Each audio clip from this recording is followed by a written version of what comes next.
doing to, oh man, Marjorie Taylor Greene. I've missed her. Now, ladies and gentlemen, you might be asking yourself the question, is Marjorie Taylor Greene still doing stupid shit? And the answer to that question is yes. Yes, it is. She's not just been to Crazy Town, she's the mayor of Crazy Town. So, oh man, I wanted to get into this because it gets into the whole hypocrisy of the whole right-wing conservative kind of movement, just even historically. Here's a Senate hearing, or a House hearing, sorry, and they're talking about tearing down a statue of Robert E. Lee. Now, if you guys don't know, Robert E. Lee was a general for the Confederate Army during the American Civil War, right? So he was the enemy. He killed American soldiers, right? And they put up a lot of these statues of these Confederate soldiers, not after the Civil War, and partly not after the Civil War. There weren't a lot put up because Robert E. Lee even made a statement saying, I don't think we should put up statues to commemorate the Civil War. So Robert E. Lee was even against statues of himself being put up. Because he thought he's like, look, we're going to try and unify again. I don't think we should keep bringing this shit up. That was basically his statement. And here we are all these years later. Well, what you forget is so for a long time there wasn't. And then there was all these, like, we'll rename military bases after Confederate generals. And it's like, which is the weirdest thing. Because you're naming a U.S. military base after the enemy in the Civil War that we defeated. You don't in the United States have like the Adolf Hitler military base right. in insert state here. Right. Like people would look at you like, what the hell would you do that for? And yet, right, we kind of do that sort of thing. Obviously not Hitler, but no. But that would be like a rape victim naming her child after the rapist. I mean, it would make no fucking sense. Right, it's insane. But a lot of these statues came up and military bases were named that during Reconstruction of the South, when KKK became a big thing, and then later when voting rights was an issue for black people, right? And the civil rights movement. That's when most of these statues went up. And the reason is because it wasn't so much commemorating the South as much as it was a really pretty dark message to minorities that, no, we don't think you should have rights or freedoms. You're not equal to us, right? But Marjorie Taylor Greene's going to make a point, and she's going to bring up George Orwell. And I kind of thought this was funny because it's like a double dip sandwich of hypocrisy. Or what do we call it? A seven-layer dip of stupidity and ignorance. It's just ignorance, stupidity, bullshit, and then mayonnaise, right? So we're going to watch this clip, and we're going to break it down because it's just fucking hilarious. Oh, my goodness. Okay, here we go. I've got to brace myself for this. You know what? This is actually club soda and a little bit of like an iced herbal tea I have. Right. I kind of wish it was hooch for this. Like, I really should have had the hooch. It's not hooch. Yeah, but it should be. Yeah, this so is here like we go. This is like a tequila shot clip. Control 5 minutes. The chair recognizes the gentlewoman from Georgia. Here we go. Thank you, Madam Speaker. My amendment prohibits funds from being used to remove any monument on land under the jurisdiction of the Department of Interior. For too long, communist Democrats have been hell-bent on erasing our culture, way of life, and our history, whether we agree with it or not. As George Orwell wrote in 1984, they want a future in which every record has been destroyed or falsified. Every book has been rewritten. Every picture has been repainted. Every statue and street and building has been renamed. Every date has been altered. And that process is continuing day by day and minute by minute. And history has stopped. Nothing exists except an endless present in which the party is always right. In 2020, it's just crazy pants, right? What on earth are we hearing? Okay, so first of all,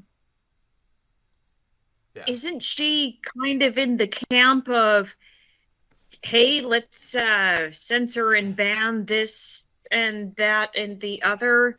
And historically speaking, isn't it her side of the aisle that tends to ban books like 1984? Coincidentally, 1984 by George Orwell, the book she's bringing up, and of course, the poster board. I want to look at this real quick. So the poster board she has is a copy of one of the covers. Typically, the cover is a giant eyeball. It's you see it in like lots of different depictions. The reason is because the thing that's so scary about the book is that Big Brother, right, the government, is watching you all the time. They've got cameras in your house. Right, like all the surveillance, you're bugged, you're watched, all of that idea. Yeah. Yeah. So you're scared to think anything because they're always on top of you and they can always, black bag you, which is what happens to the main character. Is they black bag him and they torture him, right? And they finally break him. But the interesting thing is they talk about this, and in the book, there's this thing called doublespeak. And doublespeak is what the main character does for the government. Is he creates doublespeak. And he explains what doublespeak is they change around words and languages and stuff. And he said the basic concept of doublespeak is having two contradictory ideas in your head at the same time and accepting both of them. Right? Which means taking two things that can't possibly exist in the same universe and saying they both exist. Right? Like believing the left is the evil ones banning books and we're not, while you're actually banning books. Because the irony is, 1984, the most banned book in American history, always banned by conservatives. On top of that fact, Marjorie... And yet that's the evidence she is supplying for this argument she's making. Right. Doublespeak. Two contradictory thoughts and she's accepting both of them. And the beauty of it is because she is the poster child of the book. Of Big Brother, of that character, because you're talking about a woman who, with George Santos, what was it, last year, a couple of years ago, tried to put in a national book ban for schools for LGBTQ books, but one of the books that happened to also land on that list was 1984. So she's tried to ban this book federally, and now she's using it to support her argument that the Democrats are trying to re-erase and change history. But she's the one trying to do that. And who are the ones trying to ban the books from the schools? It's the Republicans. Part of putting up those statues is I never hear history. about a bunch of I never hear about a bunch of like liberal Democrats like trying to ban books. No. And the counter argument is really simple. A part of the reason those statues were put up is to rewrite history and to glorify the South. That's when they started talking about, oh no, we're going to teach everybody that the Civil War was really about states' rights. No, it wasn't. It was fucking about slavery. It's in their Constitution. It was in the Confederate Constitution. That was like one of the first things they said. We are fully aligned with the institution of slavery. I mean, they wanted to own black people and they didn't really care how. That was that was the whole fucking South. So there she's trying to rewrite history. The statue she's trying to protect was trying to rewrite history. Right? Tearing it down is trying to actually get the history out. Right? And it's just funny to me that she doesn't see the irony of this, but I have a couple other clips here because we're going to jump in. It's just crazy to me because it's not just that, it's the whole party, the whole conservative party. That's the big part of their movement, is rewriting history. So here's Donald Trump. And we're going to watch a little clip from him real quick. Basically, the premise of the book is this idea that it's all about hating your enemies, going after your enemies, demonizing them, rewriting history, and making them seem worse than they are. And in fact, there's a bit in the book where every day they do, I think it's called like 2 minutes or 5 minutes or something like that of hate, where basically they put up a video clip of, I guess, some rebel that was there, right? And everybody gets angry and yells and screams at him, and that's what you do every day. That we all have to collectively hate this guy together. And the main character points out if the guy's still alive, he's like 80 or 90. if he's not already dead. Right. And he points out nobody's seen him in decades, but we still treat him like he's a real threat. And he's not. Right? So, but that's the kind of the thing that would happen in the book. So they had to rewrite the history to create this magical enemy that only Big Brother can save you from. Well, here's Donald Trump doing the same shit. Conservatives always do this. Since the dawn of conservatism, this is their whole playbook. For hardworking Americans, November 5th will be our new Liberation Day, but for the liars and cheaters and fraudsters and censors and imposters who have commandeered our government, it will be their Judgment Day. Their Judgment Day. Your victory will be our ultimate vindication. Your liberty will be our ultimate reward, and the unprecedented success of the United States of America will be my ultimate and absolute revenge. That's what I want. Success will be our revenge. A vote for Trump is your ticket back to freedom. It's your passport out of tyranny, and it's your only escape from Joe Biden and his gang's fast track to hell. And in many ways, we're living in hell right now. It's the same shit. America's shit, everything's shit, and I'm the only one who can save you. This is what Kim Jong-un does in North Korea. This is what Putin does. This is what Hitler did. This is what Mussolini did. This is what the fucking kings used to do when they were oppressing the people. This is old shit. I mean, it's old hat, and she doesn't get it, that she's part of the party that he's criticizing in 1984. He's criticizing those people. And he's, you have to understand, Orwell grew up in a communism, but it wasn't really a communism. It was a dictatorship. And the whole criticism he has isn't of communism, it's of dictatorships. And just how they suck the soul right out of you. Right? They beat you down. I think of one of the famous lines from the book was, he's like, if you want a picture of the future, basically around their system of government, how they live, he's like, picture a future with a government, or picture a human face getting stomped on repeatedly over and over forever. That was his vision of the future. Well, that's appetizing. Well, no, it's a dark book and it's scary.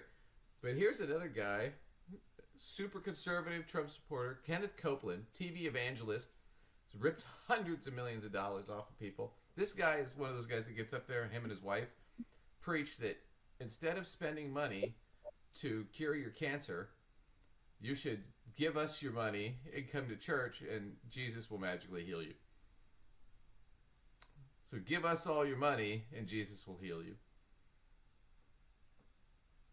And a lot of people have died horribly of cancer that didn't need to, because they gave their money to these people because they listened to him and thought that was true. But here's Kenneth Copeland, and he's going to tell you some bullshit. Which is pretty much all he does. George Washington. He could have been made king. Nope. He pushed in the Declaration. He's the one that pushed this. So, what he's talking about is, he's saying George Washington pushed for all men are created equal in the Declaration of Independence. That's his argument here. Right? Okay. So, I think I might have to go back a little bit further. I think I might have cut him off too early.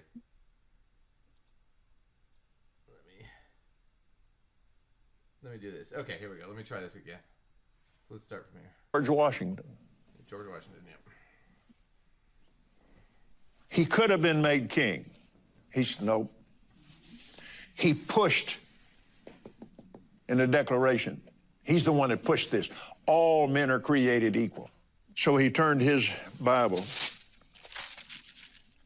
right there, 17th chapter of Genesis. And he opened his Bible there.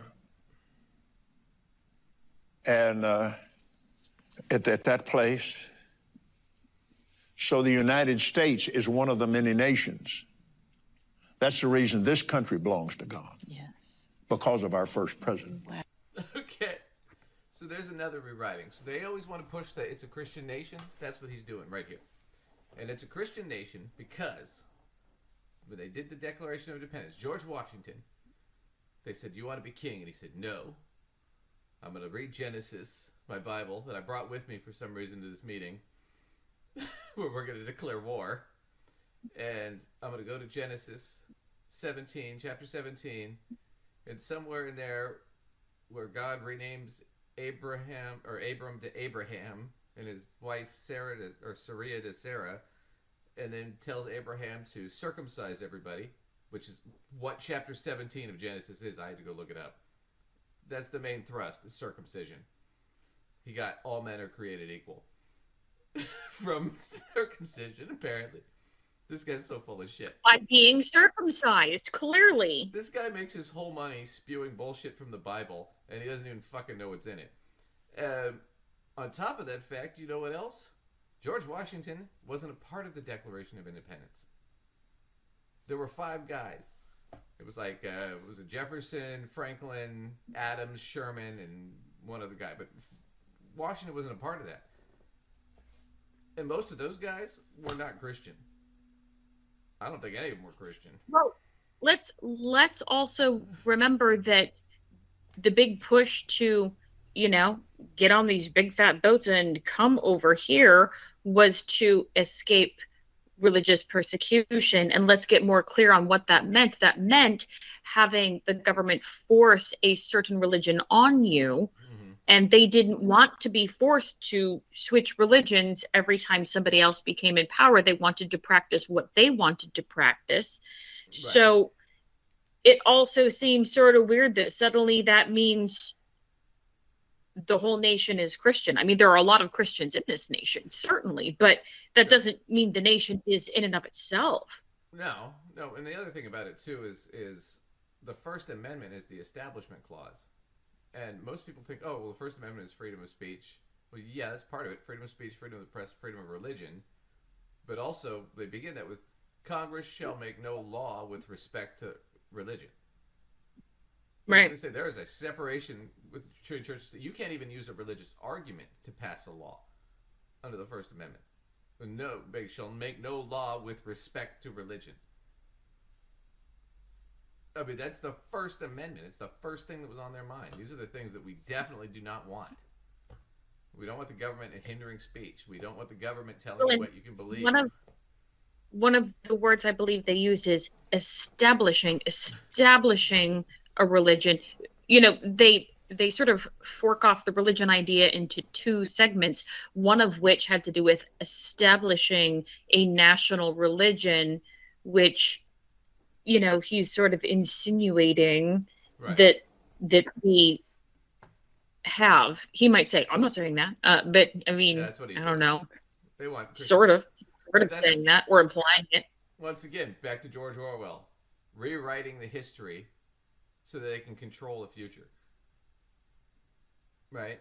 And Orwell, I think Orwell says it like this. He says, "Whoever controls the past controls the future, and whoever controls the present controls the past." And that's what they're trying to do here. But they're trying to say it's everybody else. So here's another clip to give you an example of that. I'm going to do one more, and then we'll skip forward. But here's Larry Kudlow talking about... Larry Kudlow worked in the Trump regime, right, when Trump wasn't president. Larry Kudlow, who I love to make fun of. I think I got another clip of him later, too. But this is him just basically spewing bullshit about the economy, like he always does. Now, folks, before we delve into the market stuff and the Fed and all that, I want to jump the gun on this crazy new Biden rule to eliminate gas-powered cars. I mean, the guy can't help himself. Once again, President Biden is trying to kill gasoline-powered cars. You'd think he'd learn how unpopular this is, but he hasn't learned. And he's sending his EPA back into action with new tailpipe emissions rules that would basically knock out combustion engines by 2032, which is really only about 8. That's all bullshit. They want to build more electric cars, but to do that, you got to build more power stations. Right? Right. People aren't going to buy the cars if they can't charge them. So that's part of what he's doing. He's also doing emission stuff. But part of this is because electric cars is where it's going. The number of sales of electric cars increases every year in the United States, and gas-powered cars decreases a little bit every year. But if you look at a lot of European countries, because they're closer together, it's a little bit easier. You don't have to drive as far most of the time. Like places like northern areas like Norway, Sweden, and like almost everybody has an electric car. There's very few gas cars. Like half the people in like Japan have electric cars. That's where it's going. And right now we are way behind China in the market. And do you really want to lose the automotive race to China? That's what this whole thing is about. But he's got to spin it. Why? Because he gets all of his money from the oil and gas industry with Fox. So he's trying to rewrite, right, the present history, right, what's happening, in order to spin it in the way that he can control it for his overlords in the oil industry. Mm-hmm. Once again, that's the whole joke. Marjorie Taylor Greene's getting up there, doing it, and for them, it's okay when they commit these things. But when the left does anything even remotely like it, it's evil and it's wrong and it's sinister. Holding two contradictory thoughts in your head at the same time and accepting both of them. Well, we've talked about this idea before, though, the idea that, they have a standard for them and then a standard for everyone else that is separate from the standard that's from them, as opposed to holding everybody up to the same standard. They show us over and over again that they believe that certain people should get to have a different standard. Right. And they are those certain people. Right, which is the other famous George Orwell book. If you guys have never read Animal Farm, it's probably one of my more favorite ones of his. The premise of the book is it's a ranch kind of farm thing, and the animals oust the farmers and take over the farm and declare independence and make their own country kind of thing with the farm. And they write their own little constitution, and they have their Bill of Rights, and it starts out with all animals are equal. That was the first one, right? Well, the pigs eventually get more power, and the pigs eventually start to take over and become the farmers. And then one day the animals get up and they look at the barn, and they're looking at the First Amendment on there, and it's, all animals are equal. And then added onto the back of it, but some animals are more equal. The pigs just add that in the middle of the night. Right. They're all looking, all the other animals are looking at each other. They kept getting up in the middle of the night and going and changing, rewriting history, right, if we want to go back to that, rewriting the rules, right, in order to give themselves more rights than others. Right, but that's what the pigs do, and that's kind of the joke. I mean, it's the whole joke about what was it? Oh, it was Family Guy. They did the bit where they found America, right? And they're like, America, a land for freedom for all, except for blacks, Hispanics, and Asians. No, just white people.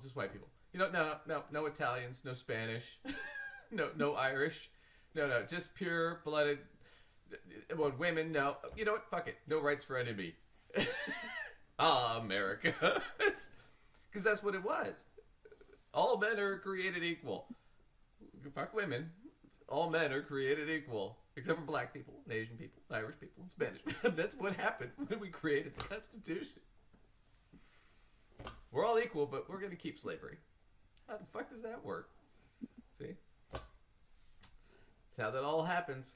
So, anyway, I just wanted to show that clip because that's the irony of her using a book she tried to ban that's about people that try to ban that kind of book.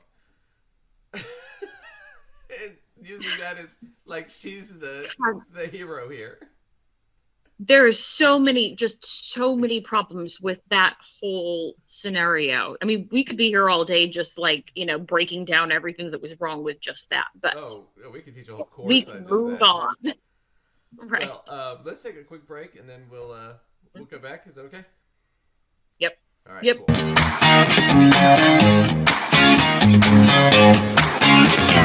Cool.